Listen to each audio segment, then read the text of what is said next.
Take a network break. I'm Drew Conry Murray. I'm Jonna Johnson. Help yourself to a virtual donut as we provide a quick rundown of the tech news that matters. We're going to discuss more legal challenges for Google, a multi-billion-dollar acquisition for AMD, Juniper enticements to try to get you to try their gear, stupid vendor marketing moves, and more. We're sponsored today by 1Password. Quick question. Do your end users always, and I mean always without exception, work on company-owned devices and IT-approved apps? I didn't think so. So how do you keep your company's data safe when it's sitting on all those unmanaged apps and devices? 1Password has an answer. Extended Access Management. 1Password Extended Access Management helps you secure every sign-in for every app on every device because it solves the problems traditional IAM and MDM can't touch. Check out onepassword.com/XAM. That's 1Password, the number one, password.com/XAM. And also after the news, we stick around for a sponsored Tech Bytes podcast. We're going to talk cloud storage. More specifically, we're going to dive into why it's time for NFS to set sail into the sunset, particularly for cloud data sets. Our guest is Tom Lyon, an industry legend who has delivered a talk entitled NFS Must Die. So we'll talk with Tom about the strengths and weaknesses of NFS, the benefits of object storage, and a new storage project that he's working on. All right, to the news. Recently, we discussed a U.S. federal judge's ruling that Google has a monopoly on search. We're waiting for the repercussions of that ruling, and it's going to take probably years to play out. But in the meantime, the search giant is also facing legal entanglements over its Chrome browser. A U.S. appeals court says a lawsuit can go to trial over whether Google collected Chrome users' browsing data without permission. The case hinges on language in a Chrome privacy notice that said Google would not receive Chrome users' personal information if those users didn't sync the Chrome browser with their Google account. Turns out Google was still collecting browsing information. Plaintiff's lawyers said Google should have honored Chrome's privacy notice, which said users, quote, don't need to provide any personal information to use Chrome, and that Google would not receive such information unless they turned on the sync function. A lower court dismissed this class action suit, but the appeals court now says it can go forward.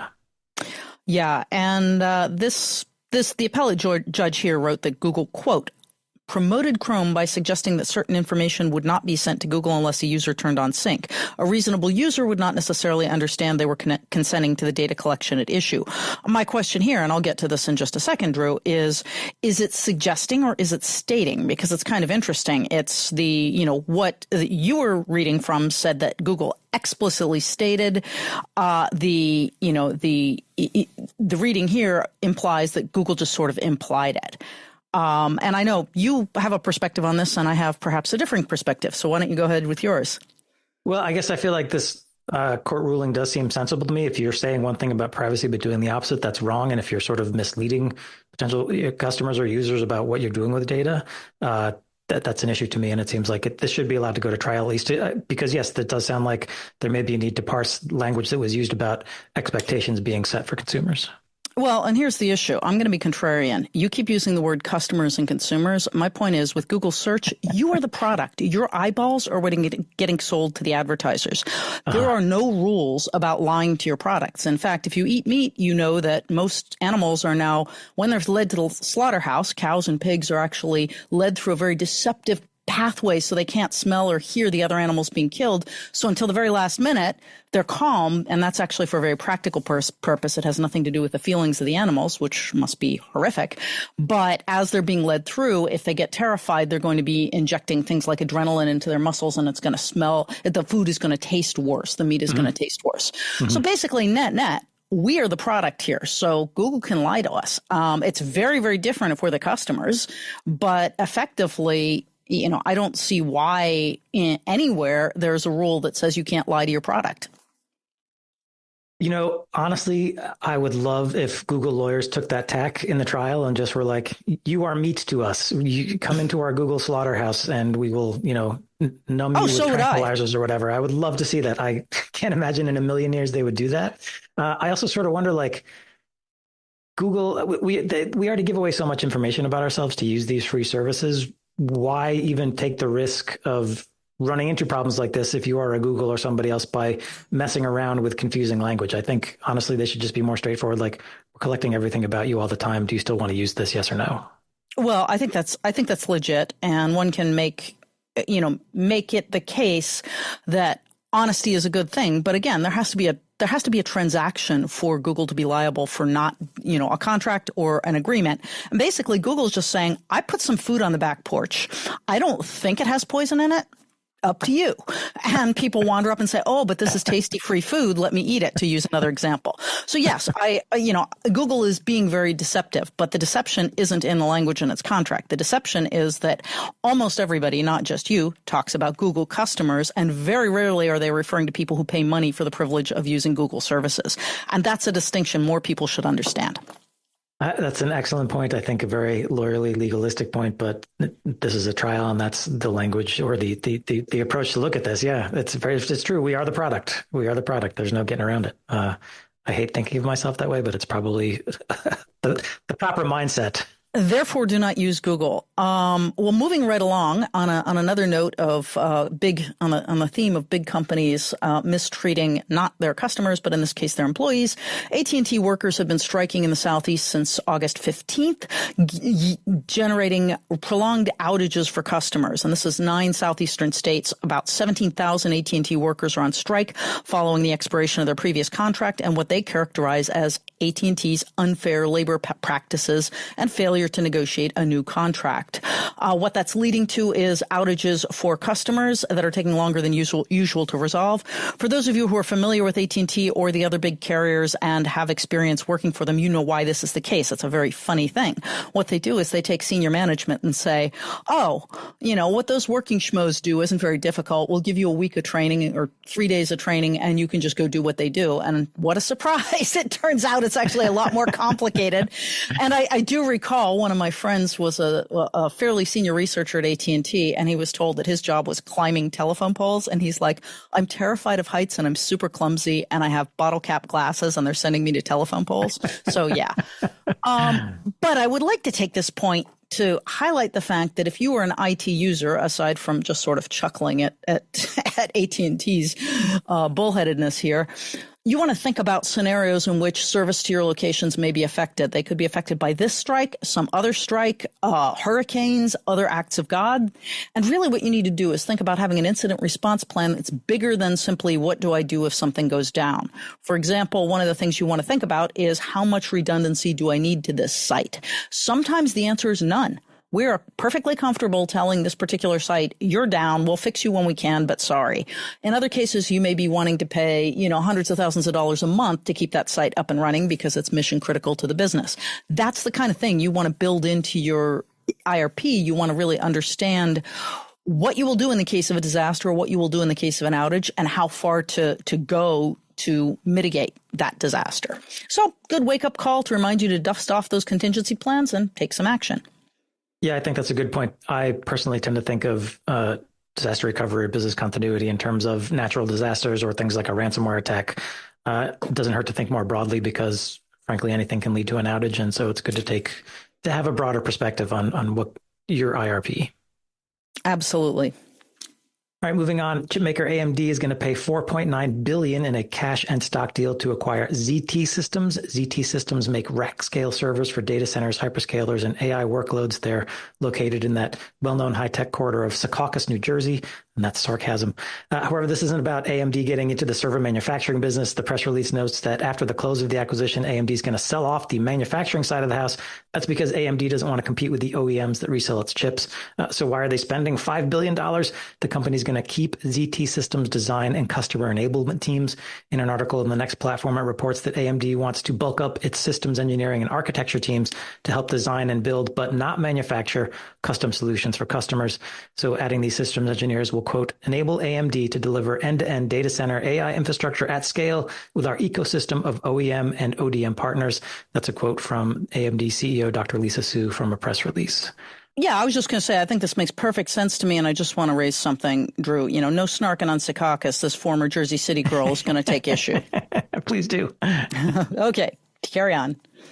So Next Platform's reporting that ZT Systems has about 1,100 systems engineers. So essentially, this to me sounds like kind of an expensive acqui-hire if you're paying $5 billion for about 1,000 people. Yeah, it's a bulk hire, but if you think about it, there just aren't that many people with those skill sets. It is the sad reality that Intel just laid a bunch of people off, but I would suspect there isn't a direct skill set match between what AMD is hiring for and what Intel is laying off. So just goes to tell you that chip making is getting harder and harder and more competitive. Yeah, for sure. Now, moving on, Juniper Networks is rolling out enticements to get potential customers to try the company's AI-enabled wireless and wired products. Those enticements include discounts, freebies, and courses. At the top of the list is what Juniper calls AI on Us, and the deal lets you get $100,000 worth of equipment such as wireless APs or SD-WAN gateways or switches at a 90% discount. A Juniper exec I spoke with said that this deal could let you essentially get enough APs to serve a whole building for about $250. I'm sure there are restrictions and limitations, but that is a steep discount. Indeed, it is. I kind of wonder, so obviously network engineers and IT practitioners have been skeptical of vendor AI claims. I think they should be. I guess Juniper feels confident that its AI capabilities are more than smoke and mirrors. And I think with this kind of enticement, it's betting that if it can get gear into people's hands, it'll win converts. I do think, though, this timing is interesting because Juniper is in the middle of being acquired by HPE. The executive I spoke with assured me that these offers and enticements would be honored even if and when the acquisition goes through. But I kind of wonder how HPE and the Aruba side of the house might feel about an acquired company undercutting them by 90%. Well, I think we'll see how it plays out, but I don't think it's wrong. I don't think it's a stupid move by Juniper because one of the challenges with AI is you just got to try it and see where it fits.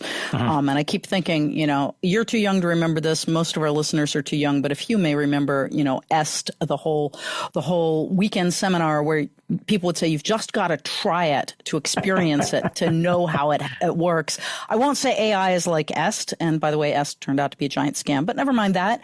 But there is something to the fact that doing something hands-on is actually useful before you can really understand the value and develop a value proposition for yourself. Yeah, so with a 90% discount, if you've sort of been on the sidelines of the Juniper portfolio, now might be a good time if you want to take a closer look. I will pause for a brief message from our sponsor, 1Password. Imagine your company's security is like a college campus quad. You got your well-maintained brick paths between the buildings. Those are your company-owned devices, your IT-approved apps, and managed employee identities. And then there are the paths that people are actually using. Those are the shortcuts through the grass, around fences, and behind buildings. Those are your unmanaged devices, shadow IT apps, and non-employee identities like contractors. And most security tools only work on the nice brick paths. A lot of security problems take place on the shortcuts. 1Password Extended Access Management brings all these unmanaged devices, apps, and identities under your control. It ensures that every user credential is strong and protected, every device is known and healthy, and every app is visible. 1Password Extended Access Management solves the problems traditional IAM and MDM can't touch. It's security for the way we work today, and it's available now to companies with Okta and Microsoft Entra. It's coming later this year to Google Workspace. You can check it out at onepassword.com/XAM. That's onepassword.com/XAM. We thank 1Password for being a sponsor. Back into the news, John, we regularly comment on U.S. government dispensing grants and loans to chip makers in the U.S. It's also happening overseas. Reuters reporting that the German government has authorized 5 billion euros in state aid to the Taiwanese chip maker TSMC. TSMC says it's going to build a chip making facility in the German city of Dresden. This will be TMC's first foundry in Europe. And I'll just note for the folks who aren't aware, Dresden is already a major semiconductor hotbed. The University of Dresden is cutting edge on semiconductor development. In fact, they have a project there that is neuromorphic computing. The project's called Spinnaker, that has spun off, no pun intended, a Spin Cloud, which is a company that does neuromorphic computing. Neuromorphic computing is computing designed around the basis of human brains and other brains, which are effectively sparse matrices when it comes to computation. I could go into the details there, but the point is Dresden is a huge hotbed of cutting-edge research, so it's an excellent place to be putting your foundry. So that's a great move, in my view, for Germany. Yeah, TMC is working with other European companies, including Infineon and NXP. They'll also have a stake in the project. Reuters is reporting the foundry won't make the most advanced chips that TMC is capable of, but should add capacity for chips used in the automotive and industrial manufacturing sectors. Yeah, and I'll just add that this makes reasonable sense to me. Chip manufacturer, chip design, as we've noted previously with AMD, is an incredibly important skill, and chip manufacture is a strategic asset and a strategic military asset. And what I mean is, unlike, say, pineapples or kiwis, if the supply chain gets disrupted, you can actually lose wars. So, if tensions start and the fruit supply chain is disrupted, well, citizens can eat apples instead of kiwis. But if the chips go away, so do the armies, the planes, the drones, the ships and the weapon systems, and you just lost your war. So not that we would expect Taiwan to attack Germany, but nonetheless, you can envision scenarios in which they would be on the opposite ends of a battlefield. If the foundry is in Germany, Germany can still make those chips and still defend itself. Yeah, this is one of those areas where politics and geostrategic machinations are intersecting with technology, which makes the whole chip thing very fraught. Absolutely. Absolutely. Yeah, but I agree. At this point in our lives, chips are a strategic asset. Having onshore capabilities is frankly now essential for modern industrialized societies. Palo Alto Networks announced financial results for its fiscal fourth quarter and full year 2024. For Q4, Palo Alto Networks had revenues of $2.2 billion, up 12%, and net income of $357 million. For the full year, revenues were $8 billion, up 16%. I pulled out some highlights from the company's earnings call. While hardware appliance sales are slowing, the company's VM firewalls and SASE business grew 40% this fiscal year.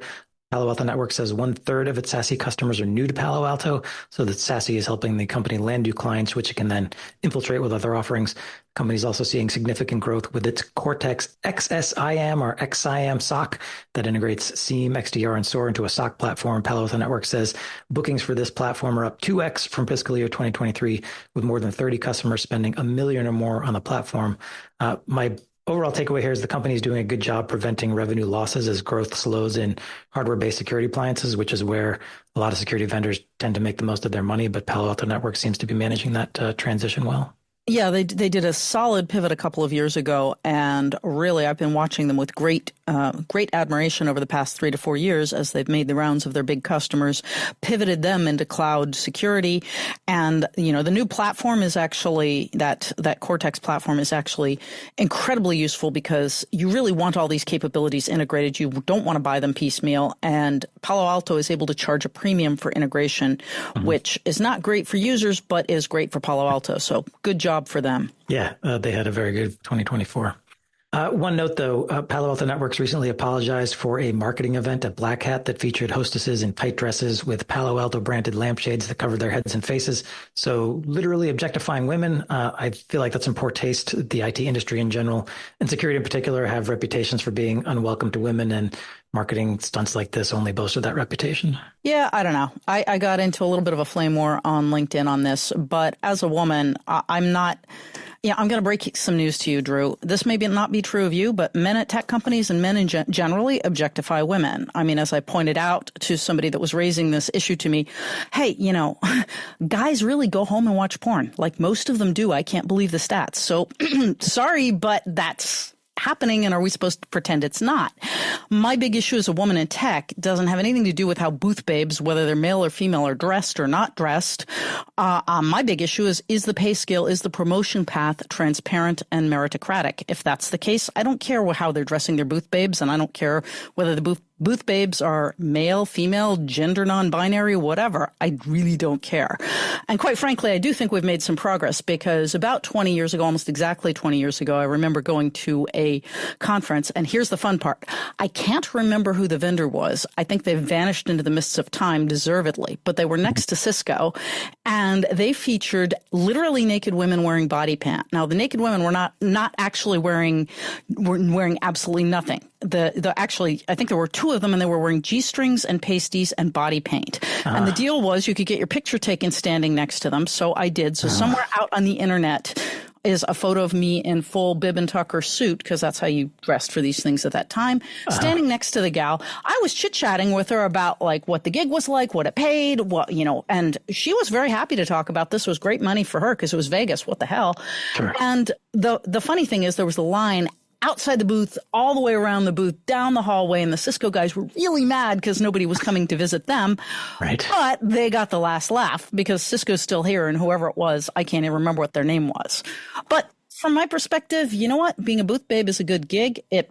Sometimes for people who are young, male or female, and not necessarily educated or putting themselves through college, it's a great gig. I'm not going to lose sleep over the fact that people are people. If Palo Alto ends up making a lot of money from this, then it was a good deal. If they end up not making a lot of money, then it was a bad deal. But frankly, if you want to judge them for how they treat women, go look at their pay scales, go look at their promotion paths, and see how meritocratic they really are. I take that point and I definitely welcome your input. I guess I feel like often we don't know what a company's pay rates are like. It's often not transparent and it's often not meritocratic. And so if you're looking for other signals, things like objectification of women or using booth babes may not be a great sign for the culture inside this company. And I think those signals, if that's the only thing you have to go on, that's the only thing you have to go on. Perhaps, but perhaps not. I don't know that anyone's ever done a study to see that there's a correlation. And I mean, I don't mean to be defending behavior that pretty much everyone listening to this is going to at least say they consider offensive. But my point is, emotions don't really matter. Facts do. If you are in fact correct and there is a correlation, then yes, you are correct all around. This is a good marker. I'm saying I'm not sure it's necessarily a good marker. And I would say it's an excellent opportunity to push for pay scales to be much more transparent. That's been a longstanding bugaboo of mine. It's one of the reasons that the U.S. government has done a very good job.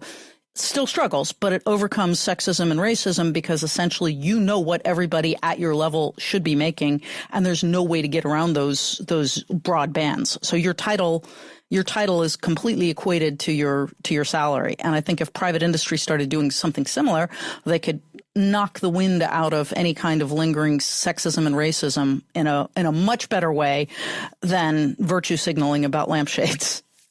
Okay. Yeah, I take your point. You're going for more corrective behaviors as opposed to just finger wagging. And I think that's an excellent point. And maybe we can compromise by saying, like, if you're going to flirt with nudity as a marketing gig, maybe just make your pay scale nude. Let's bring nudity to there pay you go. Nudity to your pay scales, not to your booth babes. I think we can agree. We've got a nice logo. Okay. We can forge on. And we can forge on. I think we've got networking in space coming next. Actually, some yes, a victory for the good guys is the next one, and then some space networking. Got it. So a phone service provider is going to have to pay a $1 million fine for sending robocalls to New Hampshire voters that used AI to mimic President Biden's voice. The message including misinformation about voting for the primary and general elections. The political consultant who organized the misinformation campaign also faces potential fines of up to $6 million due to enforcement actions brought by the FCC. The consultant, according to the AP, claims that he wasn't actually trying to influence or mislead voters. He just wanted to draw attention to the dangers posed by AI tools. I love that excuse. That is bold. Yeah, I burned down this building to call attention to the damage that could be caused by matches and gasoline. Woohoo! Right. Yeah, right. That was really my intention, Your Honor. I'm trying to just call attention to the problem. I do think the wide availability of AI tools for text, voice, and video are going to make it harder for all of us to distinguish ham from spam. I'm glad to see the FCC going after businesses and individuals running scams like this. I don't know if it will have a chilling influence on scammers, but at least now and then it's good to get a win. Yep, and it's a nice timely win, which is good because the FCC has historically dragged its feet on a lot of things. Okay, so sorry I jumped the gun a bit, but here we are, space networking. FCC just approved the Starlink plan to replace Gen 1 satellites with upgrades. That's good news. That happened on August 16th. The U.S. Federal Communications Commission granted SpaceX permission to begin replacing members of its 4216 Gen 1 fleet with new satellites featuring new technology for its Gen 2 network, largely focusing on better beamforming and digital signal processing with the goal of increasing capacity and spectrum efficiency. So I guess maybe the news here is better networking in space. Drew, I don't know if you have thoughts on that. The numbers of satellites involved in SpaceX's, and I guess probably any satellite networking system boggle my mind. They're going to have to, I guess, decommission more than 4,000 satellites and replace them with new ones. That kind of turnover is stunning to me. I know space is really bigger than I can comprehend, but I'm also worried about things like space junk and that kind of thing with all this turnover of gear. Yeah, well, let's hope they actually take it down and don't just release it to become space junk. Agreed. And meanwhile, of course, Verizon and AT&T are calling foul on other things. They are filing objections with the FCC to T-Mobile and Starlink for their direct-to-cell plans, saying, "Hey, wait a minute!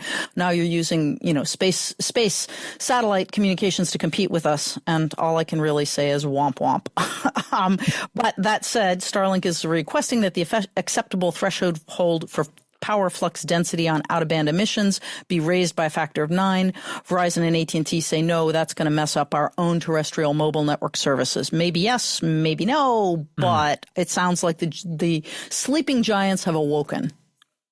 Yeah, I'm not surprised that they've awoken and they're looking for issues to try to throw sand into the gears here of this plan because it does, for Verizon and AT&T, T-Mobile could be getting a jump on them here. So of course they'd want to try to derail that if they could. Although again, I haven't read the articles yet. I don't know if they've got sort of a legitimate technical concern about interference because when we're talking about spectrum, it's not like clear lines. There can be leakage, so they may have a case. I guess we'll have to see how this plays out. Yeah, I mean, you're correct, and I'm being a little bit sarcastic, and if you're somebody that's working at AT&T and Verizon, I expect to get some angry notes on the FU on that. But that said, I'm a little skeptical because both AT&T and Verizon have kind of tried to do all sorts of things in the name of we need to manage our networks better, and so they've done all sorts of things like throttle back traffic for lower paying customers because they need to protect their networks. And it turns out, no, they just want to make more money. So I'm not immediately believing the claims. I trust that you have a valid point and we should get more information, but just because AT&T and Verizon say so doesn't mean that it is so, is the way I'd put it. 100%. I wouldn't trust any large telco farther than I could throw it. So yeah, I'm with you there. And again, John just referenced our follow-up. If you've got comments, clarifications, if you know something that we don't and you want to let us know, you can hit us up at packetpushers.net/FU. The FU's for follow-up. We'd love to get your feedback, and we do take it seriously. And if you're open to us sharing it on a forthcoming episode, we're happy to do that. We can keep you anonymous if you like, whatever. We're just happy to have that dialogue with you. It's packetpushers.net/FU. That does wrap up the news portion of the show. You can stay tuned for our sponsored Tech Bites episode on why NFS needs to die. That's coming right up. Today on the Tech Bytes podcast, we're talking about cloud storage. More specifically, we'll dig into maybe why it's time for NFS to sail off into the sunset, particularly for cloud data sets. Our guest is Tom Lyon, a computing systems architect and entrepreneur. And I'm not going to read you Tom's full bio here, but it's impressive.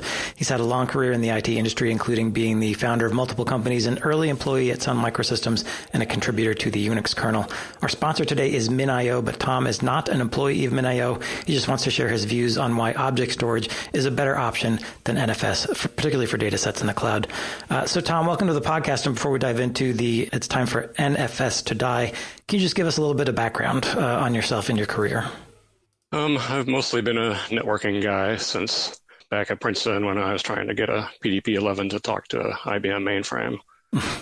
And that was most of my career at Sun Microsystems, where I was one of the NFS contributors. And started several companies after that. A couple of them have done well financially, but people still haven't heard of them anymore these days. So we'll skip that. Okay. Well, I guess it's a good sign if you start a successful company and then it just gets absorbed into another company is what I assume happened. I am, by the way, retired for the third time, and my wife has promised to kill me if I start another company. So what I'm talking about today is an idea for more of an open source project. Okay, so let's dive into that then, because sort of the theory of this recording is NFS must die. So let's start out why. Well, NFS was a very carefully selected set of trade-offs chosen 40 years ago. And next year, it'll be officially 40 years since NFS shipped. And the whole paradigm doesn't quite work in the cloud age. We've learned a lot about distributed systems since then. If you look at, cloud storage, right, there's three types. There's block storage, object storage, and file storage.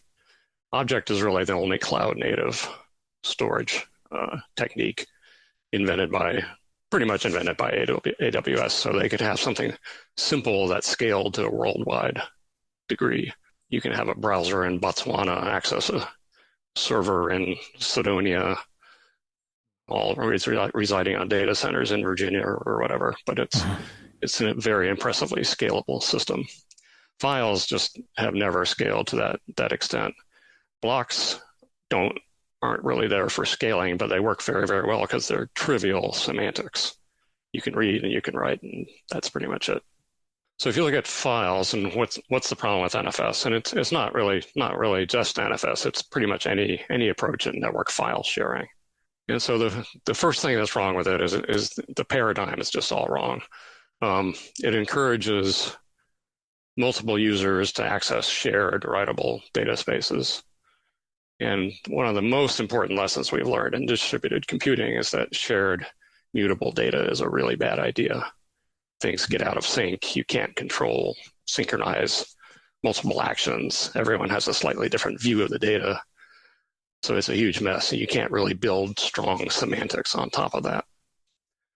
And this is usually talked about in the context of programming languages, like when you're fighting over shared memory. So we've had languages like Erlang and Go that discourage it, and languages like Rust that really prohibit it. And they have a much more successful approach to concurrency. The same thing happens when you have distributed systems, only now you have a flaky network in the middle as well. So things get much, much harder. Yeah, a flaky network as in you can end up with partitions and separation of network segments that cause challenges for the distributed system. Right. Exactly. And you're never sure, did the network go down? Did the remote end go down? Did I go down? Who knows? So another big problem is everybody wants slightly different semantics, right? NFS has a subset of POSIX, and it was always, criticized for not meeting the POSIX standard, even though that is in fact a moving target. And NFS and POSIX came out about the same time anyway. So the semantics are iffy, but particularly for POSIX, if you look at the modern understanding of networking, the CAP theorem, you mentioned partitioning. The CAP theorem says you can't achieve both consistency and availability in the presence of partitioning. And in the NFS days, we kind of discovered this the hard way, and we had to make the option for soft mounts and hard mounts.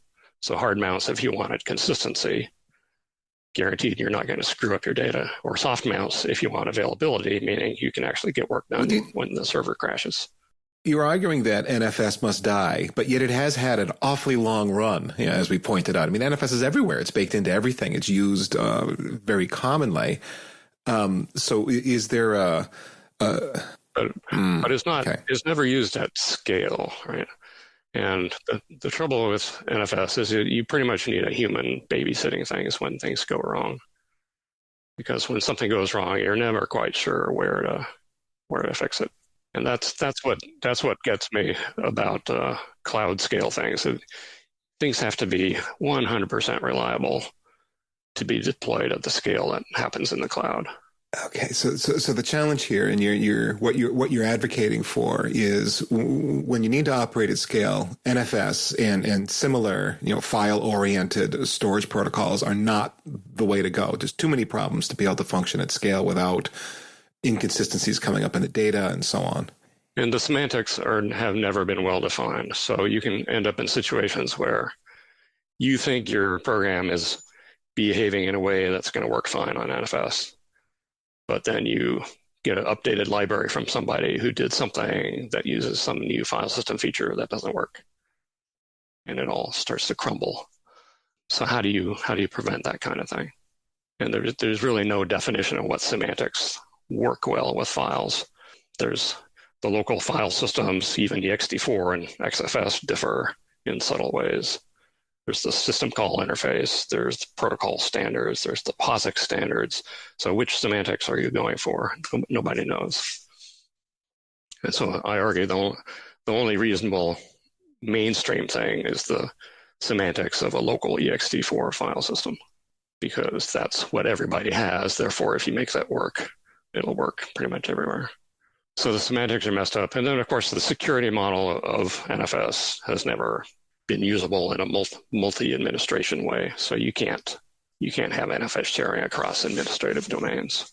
So when we're talking about scale, what kind of scale are we talking about? When does that sort of switch happen between NFS is inappropriate because of scale versus object storage?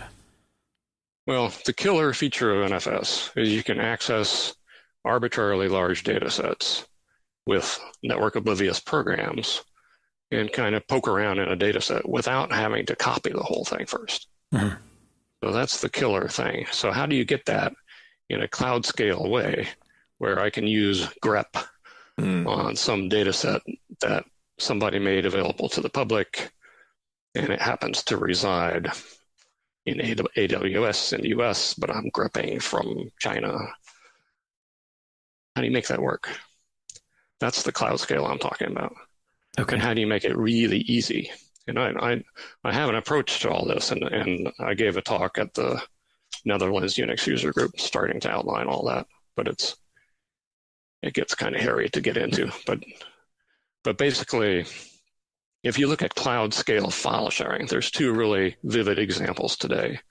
One is Git. So the Linux kernel, people develop it all over the world. I don't know, 30,000 developers. And it scales. Docker files are kind of similar. It's spread all over the place. And what those things have in common is that they use layered, immutable versioning, so that anything you share is fundamentally immutable.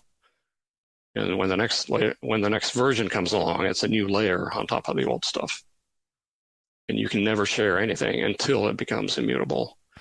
Because it's immutable, it can be copied and cached arbitrarily for arbitrary amounts of time, and never needs to be invalidated.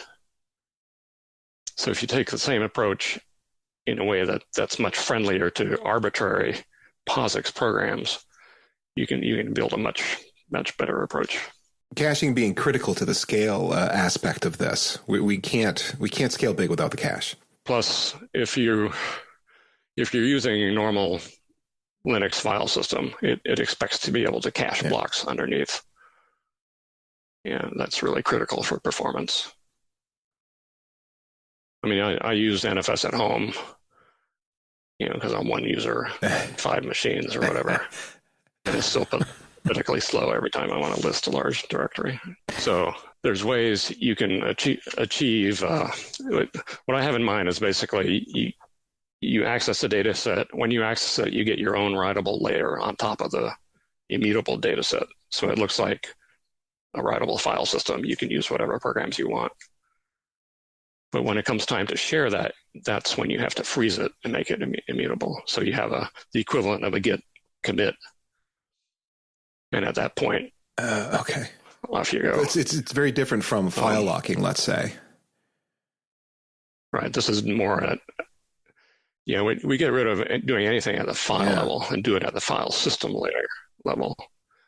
So the unit of administration and tracking becomes a lot more granular. The thing that enables the layering is the overlay FS, which is also used in Docker. And it's a great grandchild of what we at Sun call the translucent file system, which I'm one of the patent holders on. This stuff has been living in my head ever since the NFS days. It's like, how can we actually do this right? So how close is what you're describing to if we were to examine S3 as a protocol? Is it quite similar, quite different? Well, quite different. It's S3 is the object protocol, right? And what I'm proposing is not really about the protocols. It's more about leveraging existing file systems and overlay FS with existing protocols. You need a block protocol for writable storage, but as soon as you freeze it, you can snapshot it to your object storage system, and that gives you worldwide access in a fairly trivial way.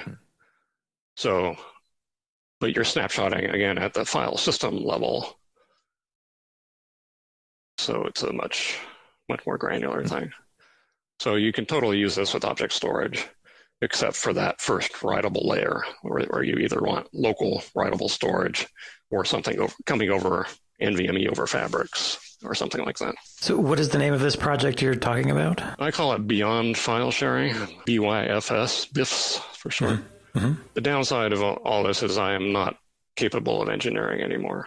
So there's essentially zero actual progress on this. But that's why I'm soliciting collaborators, especially people for whom this might be a real problem. We need the users to help drive a open source project. So Tom, you're looking for a specific sort of a user that would be interested in this? Somebody for whom, cloud scale file sharing is a problem. And I don't know for sure, but I imagine a lot of the AI stuff where the data sets are gigantic. Mm-hmm.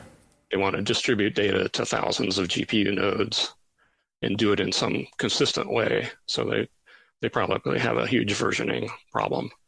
And there's been lots of other layered immutable data facilities like the Delta Lake in the cloud is very popular in the, I forget the name of the company, but in the Java world.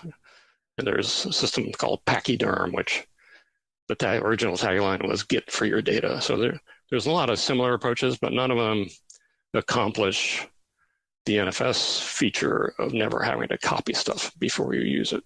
That is being able to do it over the network and have the network be transparent to that transaction. Right. Because of the cap theorem, it'll never really be entirely transparent. Yeah. And again, in the cloud, it's not a human very often who's doing this stuff. It's deeply embedded. So a person using the system is now some kind of process or job or agent or something. And if something goes wrong because of the network, the right thing to do is just restart everything. Restart that job. Humans don't like to be restarted, but in the cloud, it's totally the right thing to do. So I've got a couple of takeaways here. One is you've got this idea beyond SF. You're looking for collaborators, but you're also saying that this can tie into object storage underneath. Absolutely. It's object storage is the way to do cloud storage. It's cheap. It's fast enough. File sharing, in my mind, in the cloud is just an abomination left over from the enterprise world. And block storage it's fine. It's very well defined semantics, and it's necessary for compatibility of all these old operating systems. Okay, so what I'm taking away then is that, and you're saying object storage is ideal for public and private cloud because of performance, scale, and cost. Right. Yeah. I mean, I talk about cloud. There's an awful lot of cloud native things happening on-prem these days as well. Mm-hmm. And just the ratio of machine to user, is 1,000 times bigger than it used to be, or at least 1,000 times. So things have to work really, really well-defined ways, in scalable ways to have a place in the cloud native world. So is there a place folks can go if they're interested in Beyond FS and want to take a look at it or see if they want to become a collaborator? There are both slides and a video from the talk I gave. This was at the Netherlands Unix Users Group, which a bunch of old farts like myself. But you can find that on the web, and I think we'll reference it in the show notes. Yeah, we'll absolutely have those links in the show notes. Well, thank you, Tom, for joining us. And we will have those links in the show notes if folks are interested in the Beyond FS project and want to get a look at it and see if they're interested in collaborating. We'll also have some ways to contact Tom to get in on this. We'd also like to thank Min.io for sponsoring this episode. If you would like to find out more about what Min.io is up to in regard to object storage, just head over to min.io. You can get more details and read their technical blogs or download it and try it for yourself. Thank you for listening. You can find this and many more fine free technical podcasts and our community blog. It's all at packetpushers.net.